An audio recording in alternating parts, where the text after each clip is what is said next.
On this episode of ResiWeek, we round up ISE 2023. We talk about Origin and NETGEAR and HDANYWHERE. All this and more on this episode of ResiWeek. The network for the AV industry. What are you listening to? This is AV. This is AVNation. This is AVNation. This is ResiWeek, episode 366. What's the D-Mark? Welcome to this episode of ResiWeek. This is your weekly roundup of all the latest news and stories for the residential AV industry. I'm your host, Matt D. Scott for AVNation.tv, and this week I'm pleased to be joined by two of my closest friends. First, we have Mr. Jeremy Glowacki. He's the executive editor of Residential Tech Today. How you doing, Jeremy? You know, I'm hanging in there, Matt. I picked up a little sniffle while on the road last week for work. Getting back out there in the world. Yeah, it's either the ice storm in Texas, in Austin specifically, or just probably more about being unmasked on a flight because I can't do it anymore. You know. I hear you. Then we've got my good friend, Mr. Mitchell Toolen. He's our producer here at AVNation.tv. How you doing, Mitch? I'm doing good, and I am surprisingly okay, considering that I also did some flight stuff and relatively unscathed, I'd say, especially compared to some other horror stories just coming out of our own. A lot of delays. I believe one of our presenters, Toby, got stuck in Paris, which sounds kind of nice on paper, but you know, not in the Paris airport. It done. Not really. He's like that guy in that movie that Tom Hanks played. Terminal. Yeah. Terminal. I love that movie. It's just there forever now. Pretty much. He's never leaving. All right, ladies and gentlemen, we are going to kick off today's show talking about ISE 2023. You can go to AVNation.tv to take a look at this article, which is a roundup of all the stuff that we covered at the show.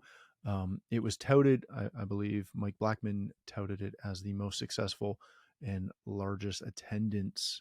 I could be slightly incorrect on that, but I believe that's what I saw of ISE events in the past, I guess.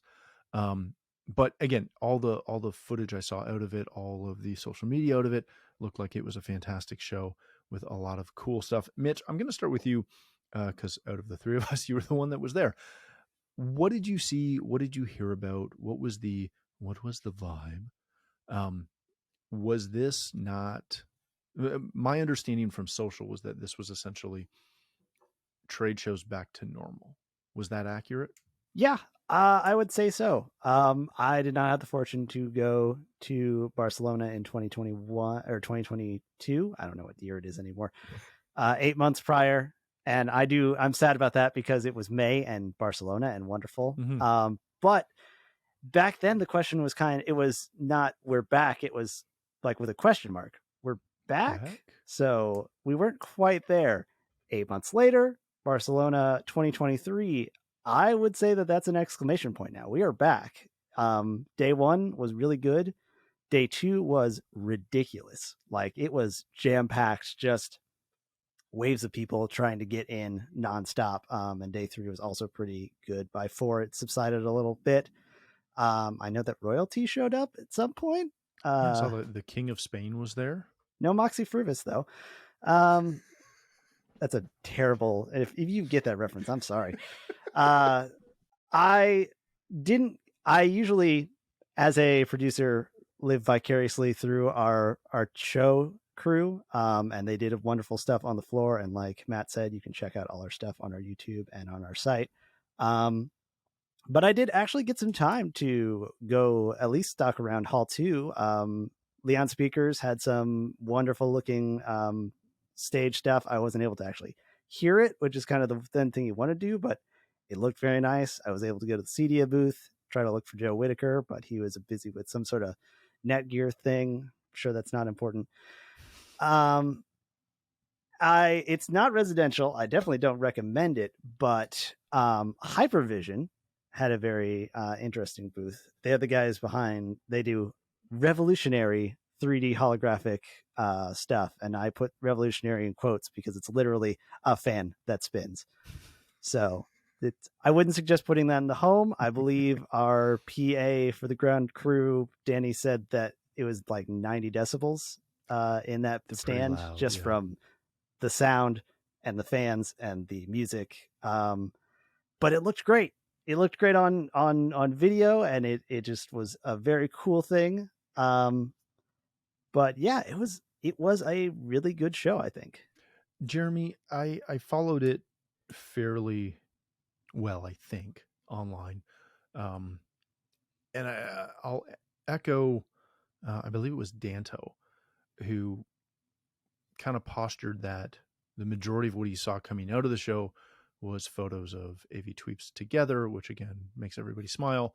A lot of food photos of people before the show, touring Spain a little bit, all those normal things. There wasn't as much tech being posted. The couple of things that I saw that stood out to me, again, very little from the residential space. There was a couple, obviously there was the Origin announcement, which we'll get to in a second.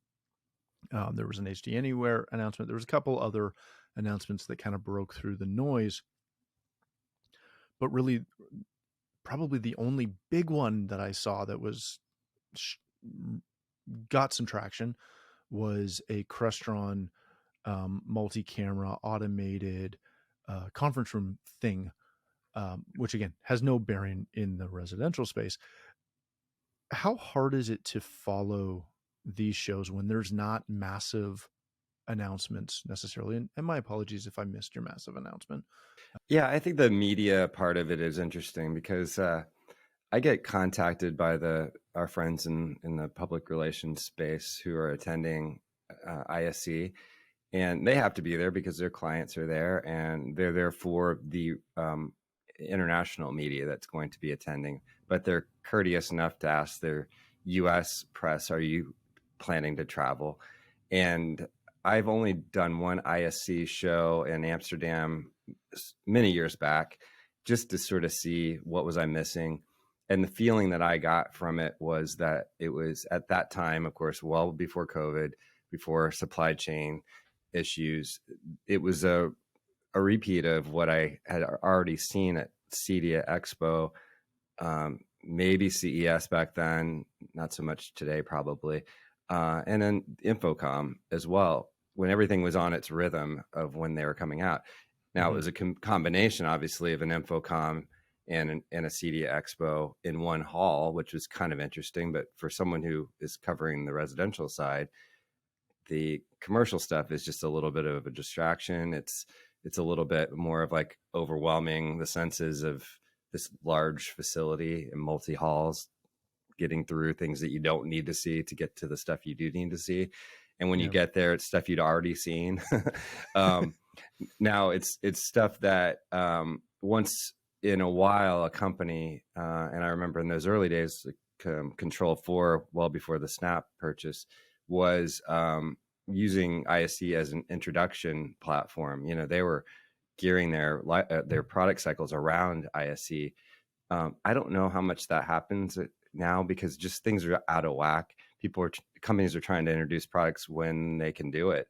A company like Crestron, we know the trials and tribulations there with chip shortages and things. So I think you're just trying to get something new there that is within the last 6 months, maybe. And I think that's why for the news cycle, we don't really see a lot of big announcements. It's more of things that probably are we're just happy to have current products that are shipping actually in the stands, as they call them, not booths. But a couple partnerships here and there. I think that you do see just people happy to be together, and that's part of what these events are. It's about the human connection. We've been communicating through video conference for a couple years now, and the folks that are able to travel and be there in person, they're happy to celebrate that more than a picture of another piece of gear that maybe not that new to them. So I think that's what you're seeing. I'll say that those big announcements probably were just, we have stock. Like I had a lot of those. We have, and I feel a little bad for Crestron. They got battered on social media and on the thing, maybe rightfully so, because they were the ones to say, hey, we, don't have stuff. But a lot of people found solutions around. They went and said, we have this thing, or we're putting firmware out. I know Hall Technologies we're talking about, and at Lona we're talking about firmware updates and saying, if you have the product, we will add it onto this, and jumping in. So that was definitely that thing. And I also agree that a lot of big social stuff. I mean, I got to meet Amanda Wildman. She got to say, you're not just a person in a box. I know, right? Didn't see Katie. I know that I saw her a lot on presence on social media, but there was always more people to see, but I got to see a lot of people that I haven't in a while. And that is part of that thing. I'm just so happy to know that there are real people out there. Real humans on the other side of the screen. All right. Speaking of partnerships, one of the big announcements that came out was Origin Acoustics has a new strategic partnership with NETGEAR. Very long and short. Again, go read the article, residentialsystems.com. What is going on is a line of switches and access points are going to be available through Origin Acoustics for their dealers, and it will offer free Pro Wi-Fi and Pro wired design services for staff provided by NETGEAR. So again, if you're doing NETGEAR networks, you can work with your Origin partners and get those systems not only designed, but configured, etc., as well as a bunch of other cool things happening with that. Jeremy, let me come back to you on that. We continue to see Origin specifically. They've been making a lot of news this year with their partnerships, but we're seeing more and more companies partner with networking companies to offer essentially, for lack of a better term, turnkey solutions for dealers. Are we to the saturation point with networking where every vendor has a partner in networking who you can get your systems designed through? I don't know if we are so much as just, I think that certain companies like Origin specifically are looking for the sort of recommended best options to work with. And that, honestly, with network gear and speakers, not always sure how that necessarily ties together exactly. Like, I know when you have certain amplifiers that are designed with very specific attributes for a loudspeaker, that kind of partnership makes a lot of sense in the audio side of things. I don't think we're talking addressable speakers here necessarily, but I think what Origin's really trying to do is find preferred product partners that they can recommend. And you saw a lot of this at CEDIA Expo, where these are the companies that they will help to get to their dealer partners, distributed to them, acting out as a distributor just about, because they know these are products that will work effectively in integrated systems. And I think Nick Berry and his team there are really focused on this, not just rebadging and creating products and calling them Origin, but finding trusted partners that are essential. And the network is essential for any integrated system, as you know very well yourself. And I don't know how many are doing something specifically like this. I think that you've got a Snap One that obviously has its own network products within its lineup. And I wouldn't say there are a lot of audio companies, speaker companies that's Origin's core technology, obviously, doing something exactly like this. But for those companies that may not have a network partner, but they're a big time speaker integrator, this helps them get their hands on the right quality network products.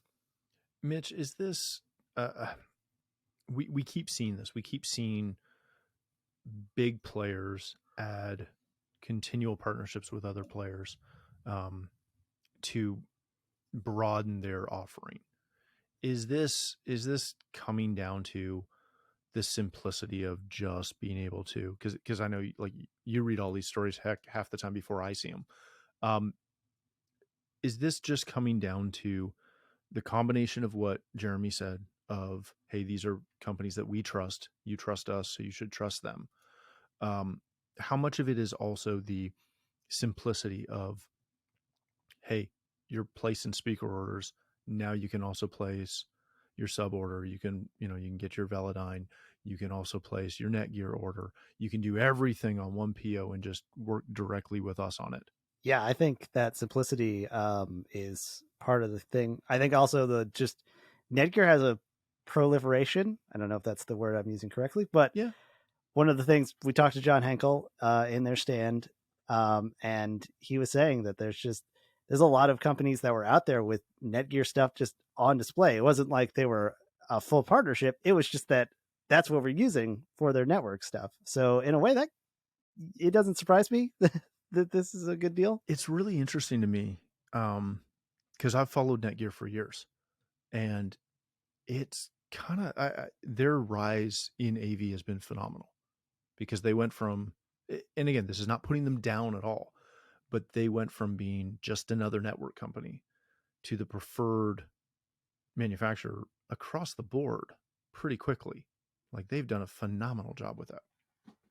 And that's Emmy award-winning John Henkel. Yeah. Oh, yeah. You can't go mentioning that without that.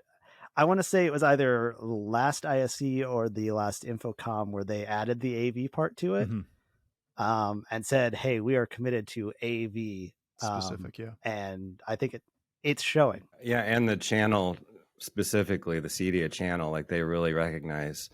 Here's a company with a big name on the networking side saying that we really want to cater to the integrator, the CEDIA integrator. And I'm glad you mentioned John Henkel, because I did have a briefing with him. Emmy award-winning John Henkel. Yeah, I'm glad you mentioned the award-winning John Henkel, because I had a briefing with him late last year, and it's one of those ones that just kind of got buried in my brain from the holidays and stuff. But that was the big message really from them, is how much their products were really, they're trying to cater to the custom integrator, and Origin's all about the custom integrator. So that's probably why they said this is a company we want to endorse and partner with. Yeah. All right, let's change topics a little bit. We're still in the ISE vein. Residential tech today. This is from Jeremy. Jeremy wrote this. HDANYWHERE is launching the U-Control remote at the ISE show.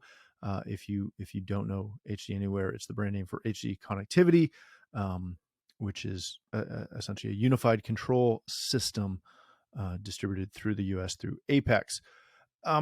Read through this. It's an interesting read, and when you dig into the HDANYWHERE product offering across the board, again, it's a very interesting mix of what they're doing. Everything from essentially a ton of distributed AV, and they've added the control side. Mitch, let me start with you on this one. I'm a little surprised, and again, I have no experience with this product. I've seen it before, but I haven't dug into it too much. I'm a little surprised that they're going all in on the remote aspect, as we keep seeing a trend away from centralized control and from centralized remote systems. You saw this at the show a little bit. What is the push with this? Were you surprised to see another remote company coming in kind of for the mid-market? To be honest, yeah. Rich got to sit down with them in our studio and talk to Chris Pinder, who I believe is the founder. And he had the remote. Not like we could do any demonstration on it, but it was a very clean looking piece of technology. And they didn't dance around it. They went, hey, Harmony happened. They kind of went down last year, but they saw that more of an opportunity. And instead there's a vacuum there for a smart remote, for something to control, media, lights, shading, and all that fun stuff. Although I am a little worried, because there kind of is a reason that Harmony went shut down, is because we're not seeing the need for that universal remote anymore. It's a lot more sometimes app based, although people aren't quite big on that. But otherwise, other control systems are being used in the home. So I do kind of wish them the best of luck. It looks sleek. It's a nice, good mid-market thing for a smart home system. But I'm curious in an almost macabre way to see where it goes. I wish them the best. Jeremy, when you follow this, because that was kind of my take too, was on one hand, it looks like when you look at their video distribution system, nothing about that necessarily says middle market to me. But then when you see the remote, that's Mitchell's take, was kind of my take, was that I have a hard time seeing this being sold up against the Crestron, the Control 4s of the world when it comes to that upper middle class, beyond middle class project. Where does this fit? Yeah, so I think that the handheld remote really only needs to be used in front of a television or a projector. Like it's not something you walk around and adjust your music if you've got a whole house system, other media, your shades, your lighting through a handheld remote. That's just, in my experience, not the way you use one. It's really to change channels, turn on the TV, and with smart TVs, to use a aging term at this point, but really a smart TV that has its own solid remote. If you do want to use an external streamer, the Apple TV remote is really good, and it's really just about turning the TV on and off. You and I spoke earlier. It's if you have an AV receiver, you kind of need something to tie it all together. So that's where you would need the quote unquote universal remote to program it all. So it's everything syncs up, turns on at the same time, turns off at the same time, doesn't get out of sync. And that's where you would want something a little more sophisticated like this. It's probably just for that application, I guess, but they don't really talk about AV receivers here. It seems like most of the time you wouldn't need a handheld remote that wasn't the one that came with your television or your streamer. So I do think it's a puzzling situation here, but yet Snap One is coming out with their new Control 4 remotes that are much needed if you're in a situation like I'm in with that AV receiver. And the remotes that they've had have been out for a long time, and the ones that they acquired maybe didn't work as well, the Neo. And so it's time to update that technology and make it look like a current day piece. So again, that's a more complicated setup. A lot of times you're not going to need that handheld remote. You do need a good app. You need maybe a touch screen of some sort to be able to change your lighting, to change your music source and volume and that type of thing. But it seems like this is one of those control competitor type products coming into the market with Apex folks. They're basically importers of European brands, and they've found one that's maybe had its foothold there in Europe that we haven't really seen much in the US yet. So remains to be seen if any dealers really find a need for this technology, but it sounds like they've got a good importer in the Apex group, because they really know what they're doing when they find brands to work with.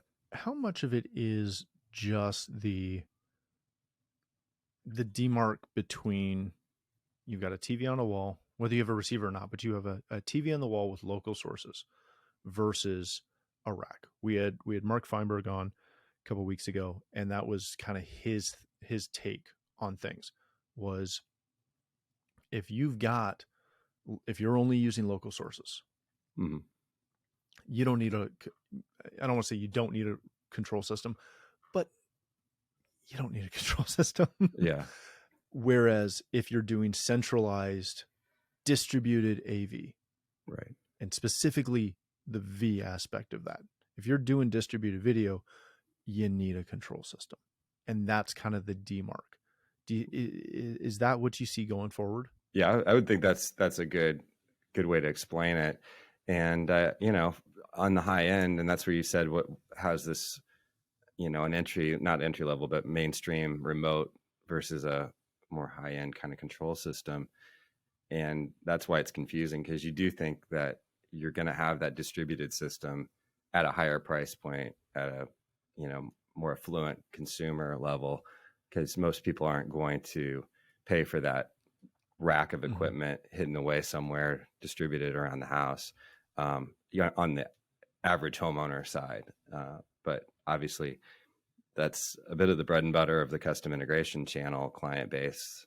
That's how you do it. And it's a huge home, and they don't want any local stuff showing up underneath the TV. Nobody wants a TV stand in a fancy family space. They basically want a floating screen that magically has content on it. So, and when not, they want it to be a picture. Yeah. Make it look like paintings. Yep. All right, gentlemen, let's wrap it up there. Thank you both for joining us. Jeremy, if people want to connect with you, learn more about Residential Tech Today, or catch the latest episode of your podcast, where can they do that? Yeah, start at their website, restechtoday.com, and please subscribe to the newsletter, the magazine. We still do print 4 times a year now, but daily posts on the website, and of course the podcast. Thanks for mentioning that. I'm pretty proud of it. We usually have live content once a week, interview folks on that, and you can find it on the website as well. Thanks for having me. Hey, thanks for coming. Mitchell, of course, thank you for being here. If people want to connect with you, learn more about AVNation.tv, where can they do that? Yeah, I'm going to take a page from Tim and say, don't follow me on the Twitters, just because I don't. This Twitter. Is the last week was the most that I've probably tweeted just about ISE. And it will be until Infocom. Oh, yeah. Well, the thing was that we needed to beat Joe Way. In the metrics thing, ISE had a lovely thing that was to show off, and yeah, we just needed to beat him. No, instead go to AVNation.tv, our suite of shows and coverage of shows like ISE that we're still pumping out content for, and then we'll have Infocom later, and as well as our other shows, State of Control, AVWeek, ResiWeek. We are relaunching the Women in AV podcast this week, with women as the hosts. It's a novel concept. Yeah. So check all that and more, AVNation.tv. I love it. Thanks again for joining us. If you'd like to connect with me, you can still find me on Twitter at Matt D. Scott and most other social platforms. But more importantly, please visit AVNation.tv, where you'll find this show as well as a wide variety of other shows with all the verticals that we cover. When you visit the website, please take a moment to check out our supporters. We are extremely thankful for their support and ask that you check them out as well. Thanks again for watching. That's all the time we have for this episode of ResiWeek.